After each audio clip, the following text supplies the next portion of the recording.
2021 MXGP season was probably one of the craziest seasons in history of World Championship Series. After 17 rounds and 34 races, we went to the last round of the season with first two riders separated by 3 points, and third place 12 points further behind. That MXGP season deserves separate video, which I will upload in the near future. Why did I mention all that? Well, all drama started at round 4 in the series, and this video will be just about that race. It was a hot day in Netherlands on July 18th, 2021. After starting the season strong, Tim Gajser came into this race as championship leader with 6-point lead over Jeffrey Herlings. Not only this was a home race for Herlings, this race was held on a sand track. If you are new to the sport, you might be wondering what's the big deal. Well, Jeffrey Herlings is arguably the greatest sand rider on the planet.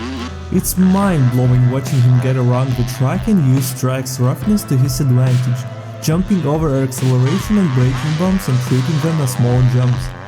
Not only that, but Jeffrey also carried the momentum from previous race after he took the overall win in Italy. With all that being said, it was no surprise to see Herlings take pole positions in timed practice session going into the race. It's time for Premier MXGP Class Race 1. After first two corners, seeing Herlings up front was bad news for everyone else on the track, but something looked wrong on the first uphill section just after the start, and indeed there was a problem. If you look closely, Jeffrey's holeshot device was still stuck even after taking some hits from bumps on the track. If you don't know what a holeshot device is, it's a device, usually a button, and sometimes a clip, that sits on the right hand foreguard of your motocross bike. When the suspension is compressed and the button is engaged, it locks into the locking ring that wraps around the fork itself, holding the fork down in position.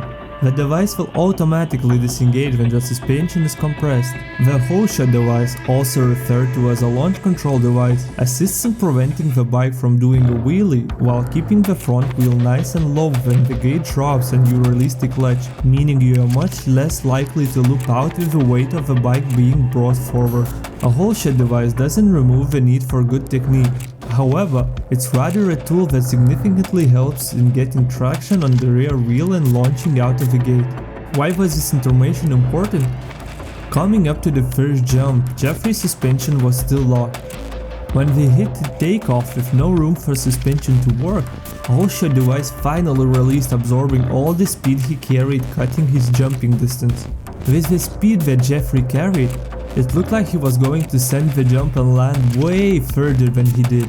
Factory Kawasaki rider Ivo Monticelli anticipated the same thing and landed on Jeffrey's back.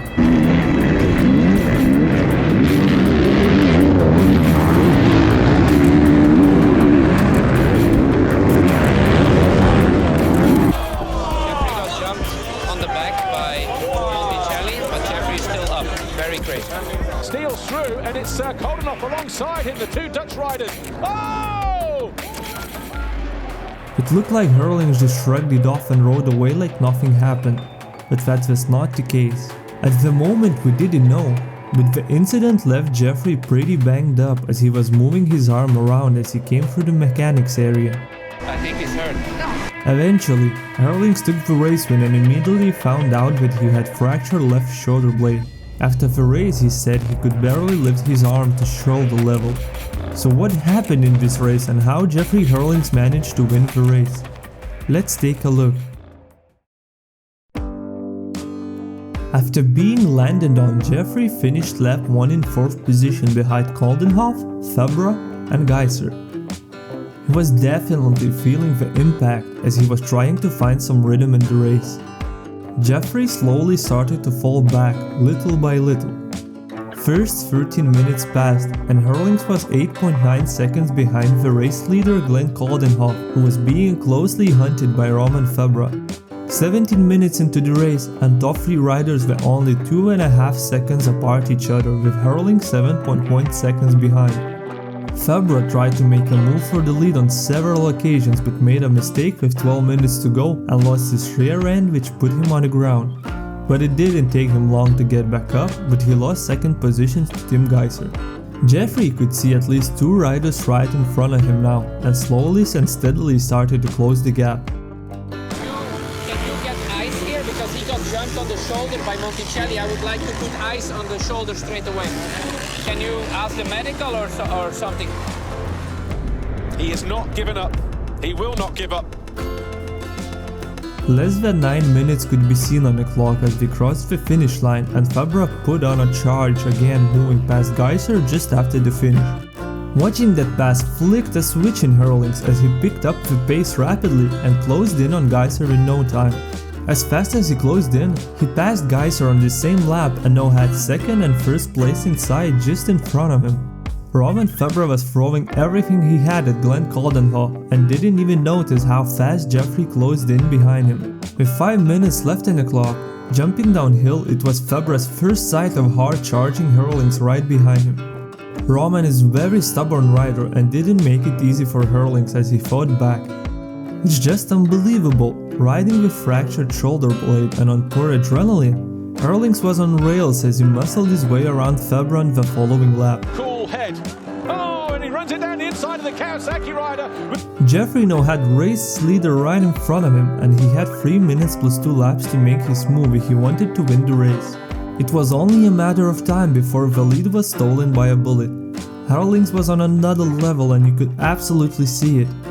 1 lap later, after moving past Febvre, in the exact same place, Jeffrey literally flew past Coldenhoff to take the race lead. He found his way past Febvre a lap ago and he does exactly the same, but Coldenhoff doesn't yield. But Herlings leads.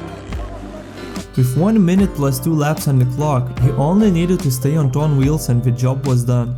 Knowing that the pain was getting worse and worse by every bump, Herlings just wanted to get this race over with and pushed as fast as he could, opening a 6.2 second gap over second place in just 2 laps.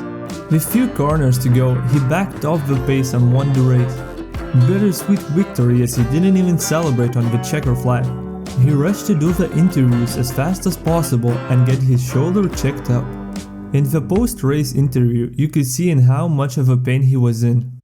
Listen what he had to say. I don't know, man. I don't know why things like this may happen, man. Just use your brain. Like, I jumped normal first lap and somebody just hit me on my shoulder and like I can't even move my arm up right now. I don't know. But get some x-rays when I finish, but I couldn't hold from the pain, so it's very devastating. Hopefully everything is okay. But it was really painful to ride and I can't believe I still won with that thing because every jump it felt horrible, so. Obviously frustrated, Herlings went to hospital in severe pain immediately after crossing the finish line and didn't line up for Moto2.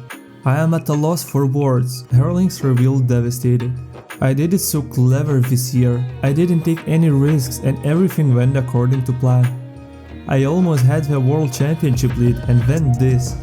Turning to Monticelli, Herlings said, "What was he thinking? I can't believe I still won this race and with a broken shoulder. I had tears in my eyes from pain throughout the race." Jeffrey missed following around in Czech Republic the following week, but came back 1 week later to MXGP of Flanders in Belgium. The rest of the series were one of the best seasons in MXGP history, but that's a video for another day. If you want to see that video, don't forget to subscribe to the channel with bell notifications on.